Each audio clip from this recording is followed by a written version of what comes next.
Hello dear students,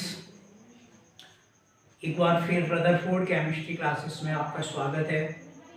आज हम chemistry की एक नई वीडियो लेके आए हैं जिसमें आपको हम बताने वाले हैं हाइड्रोजन आबंध के बारे में, हाइड्रोजन बंध के बारे में।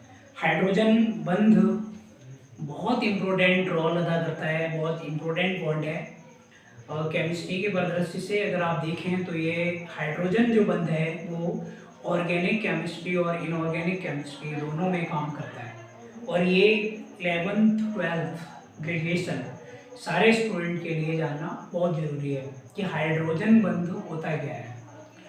हाइड्रोजन बंध से नाम से पता लगता है कि हाइड्रोजन मौजूद रहेगा। हाइड्रोजन बंध का मतलब है कि उसमें हाइड्रोजन मौजूद रहेगा। हम सबसे पहले हाइड्रोजन बॉन्ड के बारे में थोड़ा जानेंगे, सीखेंगे कि हाइड्रोजन बॉन्ड बनता कैसे है। तो डियर स्टूडेंट्स, इसके बारे में हम आपको बहुत विस्तार से बताएंगे, बहुत अच्छे से समझाएंगे। आप अच्छे से समझने की कोशिश करेंगे तो आपको बेहतर समझ में आएगा।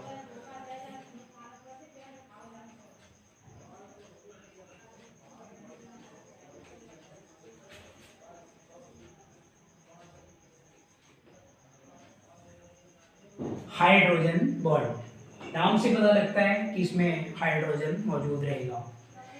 डियर स्टूडेंट्स, हाइड्रोजन बंध एक विशेष प्रकार का बंध है और ये इसके जो बनने का तरीका है वो थोड़ा डिफरेंट होता है। जैसे कि अगर आप वान डर वाल्स बल को देखें तो वान डर वाल्स बल में क्या होता है कि दो प्रकार के अणु होते हैं, दो अणु होते हैं और उनमें क्या होता है, पार्शियल पॉजिटिव और पार्शियल नेगेटिव चार्ज क्रिएट हो जाता है। और जब वो एक दूसरे के पास आते हैं, नेगेटिव पार्शियल नेगेटिव और पार्शियल पॉजिटिव चार्जेस, तो वो क्या करते हैं, बीच में एक आकर्षण बल क्रिएट करते हैं, एक आकर्षण बल बना लेते हैं। लेकिन ये बल एक अलग टाइप का बल है, ये बल एक अलग टाइप का फोर्स है, बीच में क्रिएट होता है। और ये बॉन्ड भी थोड़ा अलग टाइप का है।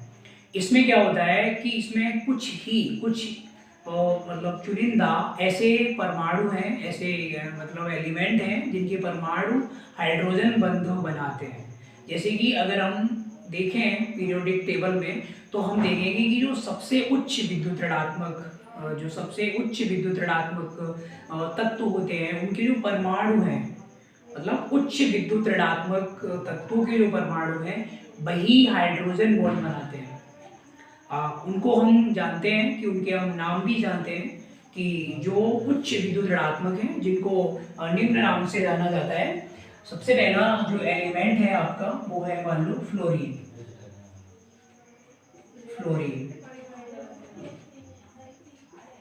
और इस फ्लोरीन का जो सिंबल होता है वो F होता है। दूसरा जो एलिमेंट है हमारा वो है ऑक्सीजन।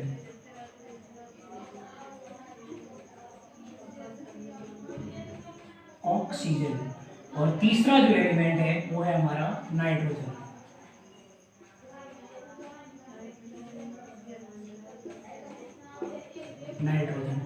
तो इसका जो संकेत होता है ऑक्सीजन का वो O होता है और जो नाइट्रोजन का संकेत होता है वो N होता है। ये आप बेहतर समझते हैं, जानते हैं पहले से।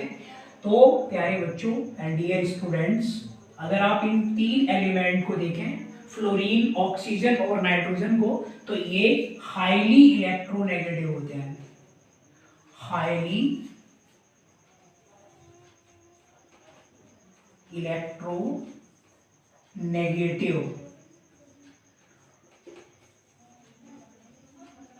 एलिमेंट्स हैं।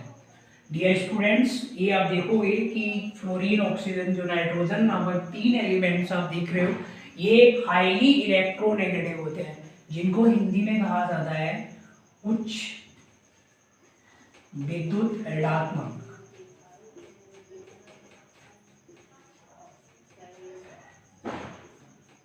उच्च विद्युत ऋणात्मक तत्व। डियर स्टूडेंट्स, इन एलिमेंट को अंग्रेजी में इनका जो हाईली इलेक्ट्रोनेगेटिव एलिमेंट है इनको हिंदी में उच्च विद्युत ऋणात्मक तत्व कहा जाता है। यानी इन तत्वों की विद्युत ऋणात्मकता जो होती है वो अधिक होती है। तो इन तत्वों की विद्युत ऋणात्मकता अधिक होती है, तो इनके जो परमाणु होते हैं, जैसे फ्लोरीन का परमाणु हो गया, ऑक्सीजन का परमाणु हो गया और नाइट्रोजन का परमाणु हो गया, इनको जहां भी हाइड्रोजन मिलता है, जैसे ही इनको हाइड्रोजन दिखता है तो ये उसके साथ में क्या करते हैं, एक अट्रैक्शन पैदा करते हैं, एक आकर्षण उत्पन्न हो जाता है इन एलिमेंट्स और हाइड्रोजन के बीच में, और उनके बीच में एक बॉन्ड फॉर्मेट होता है, एक बॉन्ड का फॉर्मेशन होता है जिसको हम बोलते हैं हाइड्रोजन बंध। तो यहाँ पे क्या होगा, फ्लोरीन को जैसे ही हाइड्रोजन के साथ वो जुड़ेगा और वो क्या करेगा, हाइड्रोजन बॉन्ड बना लेगा। ऐसे ही ऑक्सीजन है, ऑक्सीजन को जैसे ही हाइड्रोजन मिलेगा और उसके साथ वो हाइड्रोजन बॉन्ड बना लेगा। ऐसे ही नाइट्रोजन को जहां भी हाइड्रोजन मिलेगा वो उसके साथ में क्या बना लेगा, हाइड्रोजन बॉन्ड बना लेगा। तो डियर स्टूडेंट, आप समझ चुके होंगे कि पीरियोडिक टेबल में जो हमारे 3 एलिमेंट्स हैं जिनको हम फ्लोरीन, ऑक्सीजन और नाइट्रोजन के नाम से जानते हैं, ये हाईली इलेक्ट्रोनेगेटिव एलिमेंट होते हैं, यानी उच्च विद्युत ऋणात्मक होते हैं। इस वजह से इनको जहां भी हाइड्रोजन मिलता है ये हाइड्रोजन के साथ में क्या करते हैं, हाइड्रोजन बंध बना लेते हैं। तो इतनी बात आप लोगों की समझ में आ गई होगी कि हाइड्रोजन बंध किन किन एलिमेंट के बीच में बनता है और कैसे बनता है, यानी इनके साथ में हाइड्रोजन का होना बहुत जरूरी है। अब हम इनके अलावा हम देखेंगे कि हाइड्रोजन बॉन्ड जो ये बनाते हैं फ्लोरीन, ऑक्सीजन, नाइट्रोजन, वो किन किन यौगिकों में बनाते हैं, कौन कौन से ऐसे कंपाउंड्स हैं जिनमें ये बॉन्ड पाया जाता है। ठीक है, इसको देखते हैं।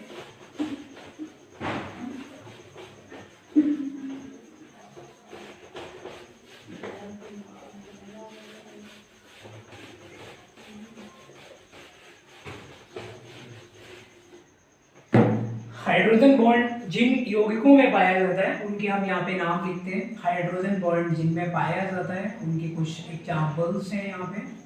तो वो है हमारे, सबसे पहले आप देखोगे कि ये H2O यानी वाटर में पाया जाता है, वाटर में आपको ये देखने को मिलेगा। उसके अलावा ये HF एक कंपाउंड होता है जिसको बोलते हैं हाइड्रोजन फ्लोराइड,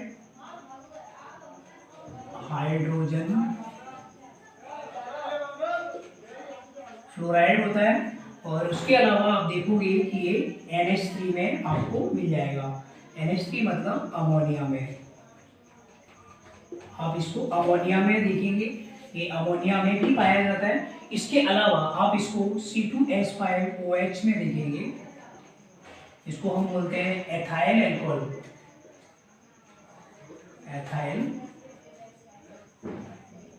अल्कोहल में भी ये पाया जाता है। और इसके अलावा आप इसको नाइट्रोबेंजीन में भी देखेंगे, इसका फॉर्मूला होता है C6H5NO2। ठीक है, इसमें भी ये आपको मिल जाएगा, जो मतलब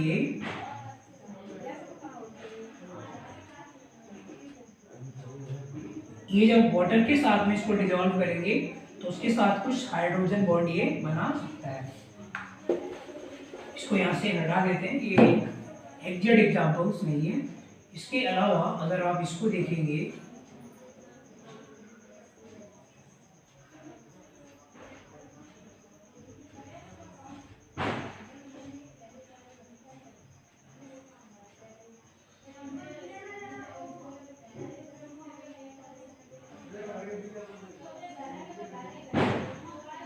इसको अगर आप इस एग्जांपल्स को देखेंगे तो ये भी क्या करता है, हाइड्रोजन बॉन्ड बना लेगा। यानी इसका अगर आप नाम देखें तो इसका नाम हो जाएगा 2-नाइट्रोफिनॉल।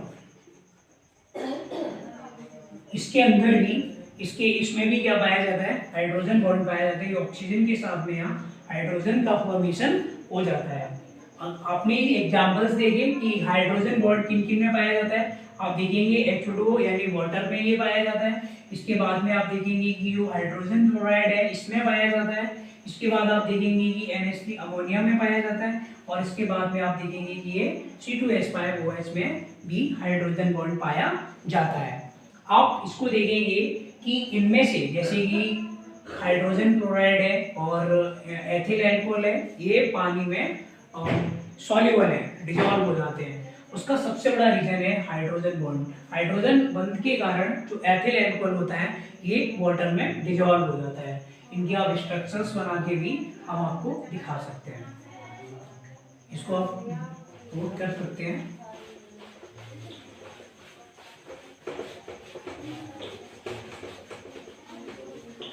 जैसे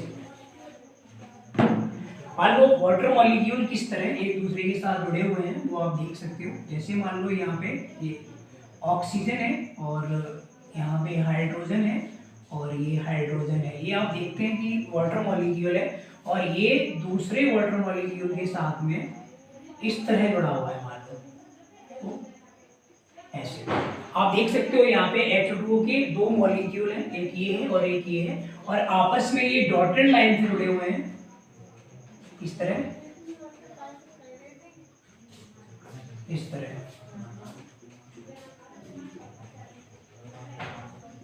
इस तरह आप देख सकते हो डियर स्टूडेंट्स, जो डॉटेड लाइन से इस तरह। इसमें जहां जहां आपको ये डॉटेड लाइन दिख रही है वहां पे होता है हमारा हाइड्रोजन बॉन्ड। वहां पे हमारा कौन सा बॉन्ड होता है? Hydrogen bond. जहां जहां आप डॉटेड लाइन देख रहे हो वहां वहां हाइड्रोजन बॉन्ड पाया जाता है।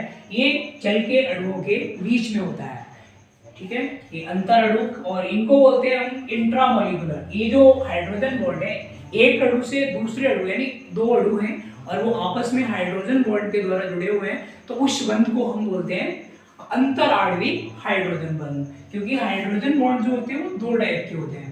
एक तो होते हैं इंटर मॉलिक्यूलर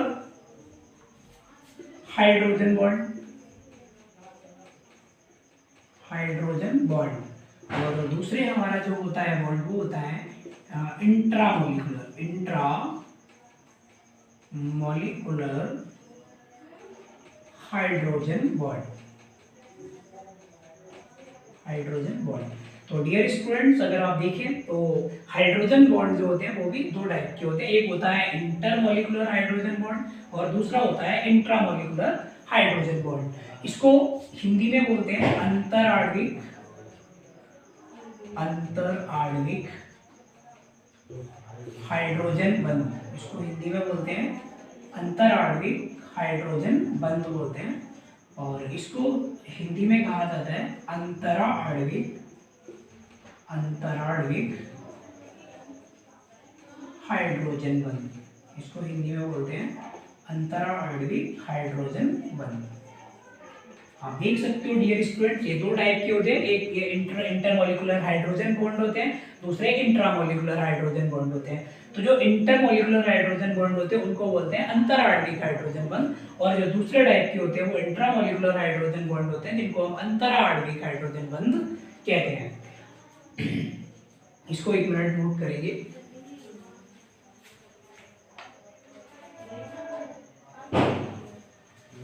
तो डियर स्टूडेंट्स, इसको आपने नोट कर लिया होगा, स्ट्रक्चर बना लिया होगा।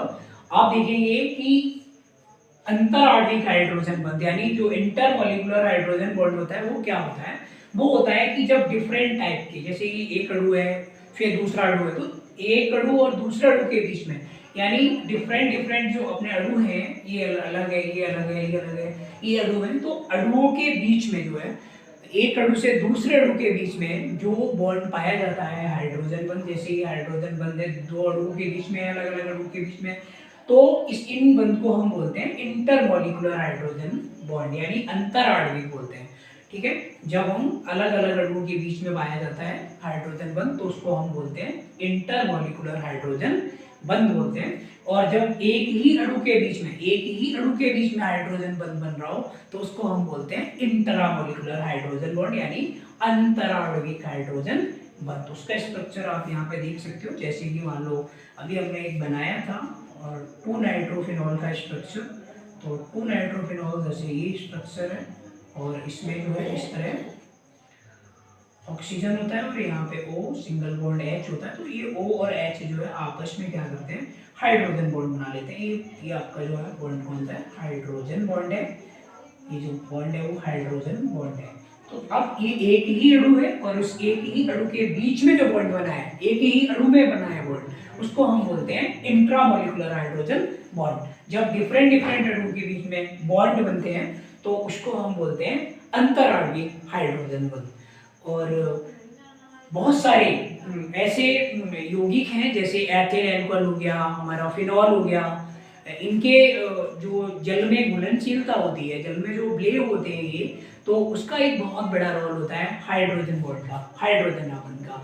तो डियर स्टूडेंट्स, ये जो अल्कोहल है हमारा, अल्कोहल जैसे मान लो मैथिल अल्कोहल है, मैथिल अल्कोहल है, और जो एथिल अल्कोहल है,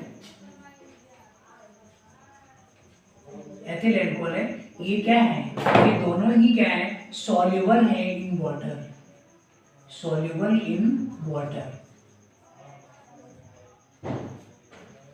what is reason ethyl alcohol and methyl alcohol is soluble in water? तो उसका सबसे बड़ा जो रीजन है वो है हमारा हाइड्रोजन बॉन्ड। वो क्या है, वो हाइड्रोजन बॉन्ड है, इनकी सॉल्युबिलिटी का सबसे बड़ा रीजन है। कि जो एथिल अल्कोहल होता है उसका फॉर्मूला अगर आप देखेंगे तो उसका फॉर्मूला होता है कुछ इस तरह का, इस तरह की कुछ स्ट्रक्चर होती है एथिल अल्कोहल की, और यहाँ पे AOH होता है। अब मान लो ये क्या है, ये हाइड्रोजन है, ये क्या करेगा, और जो वाटर मॉलिक्यूल होता है उसके साथ भी क्या करेगा, हाइड्रोजन बॉन्ड बना लेगा, और इस हाइड्रोजन बॉन्ड की वजह से, इस H बॉन्ड की वजह से ये क्या करता है, एथिल अल्कोहल वाटर में सॉल्युबल है। यही कंडीशन होती है मैथिल अल्कोहल की। डियर स्टूडेंट, यही इस तरह से फिनॉल भी कुछ वाटर में घुल जाते हैं, जैसे कि ये फिनॉल है, और अगर आप इसको देखो, ये हाइड्रोजन क्या करेगा, वाटर मॉलिक्यूल के साथ में क्या करेगा, हाइड्रोजन बॉन्ड फॉर्मेशन करेगा, और उसके साथ में क्या है, वो विलय हो जाएगा, घुल जाएगा वाटर में। इसके अलावा डियर स्टूडेंट्स, अगर आप देखें तो ये हमने सॉल्युबिलिटी के बारे में अभी आपको बताया कि ये जो एथिल अल्कोहल होते हैं, मैथिल अल्कोहल होते हैं, ये जल के साथ में हाइड्रोजन बंध बना लेते हैं, इसलिए ये जल में घुलनशील है। जबकि अकार्बनिक यौगिक एक ध्रुवीय विलायक है, एक ध्रुवीय विलायक है, और उसमें आप अध्रुवीय यौगिक बोल रहे हो तो पॉसिबल नहीं है, क्योंकि ध्रुवीय विलायक में ध्रुवीय यौगिक ही घुलते हैं और अध्रुवीय विलायक में अध्रुवीय घुलते हैं। लेकिन अब देखो, ये एथिल अल्कोहल एक कार्बनिक यौगिक है और वो वाटर में सॉल्युबल है, तो उसका सबसे बड़ा रीजन यही है हाइड्रोजन बॉन्ड, इस वजह से वो जल में घुलता है। डियर स्टूडेंट, इनके क्वथनांक भी ज्यादा होते हैं, इनके बराबर के जो अणुभार वाले जो यौगिक हैं, एथिल अल्कोहल के बराबर वाले जो यौगिक हैं, उनसे एथिल अल्कोहल का क्वथनांक ज्यादा होता है। ऐसा ही फिनॉल का भी है, फिनॉल का क्वथनांक अगर आप देखें तो टोलुइन, क्लोरोबेंजीन, ब्रोमोबेंजीन और बेंजीन, इनसे ज्यादा होता है फिनॉल का क्वथनांक, बॉइलिंग पॉइंट है ना, बॉइलिंग पॉइंट जो होता है फिनॉल का वो ज्यादा होता है। क्यों ज्यादा होता है, उसका भी एक बहुत बड़ा कारण है हाइड्रोजन बॉन्ड। हाइड्रोजन बॉन्ड क्या करता है, मजबूत बंध है वैन डर वाल्स से, क्योंकि वो हाइड्रोजन बॉन्ड जो है मजबूत है, इस वजह से क्या होता है, इनकी उपस्थिति के कारण उनके क्वथनांक जो होते हैं यौगिकों के वो बढ़ जाते हैं। उम्मीद करते हैं कि हाइड्रोजन बॉन्ड के बारे में आपको समझ में आया होगा, और इसी के साथ में इस वीडियो को अंत करते हैं, लास्ट करते हैं। धन्यवाद।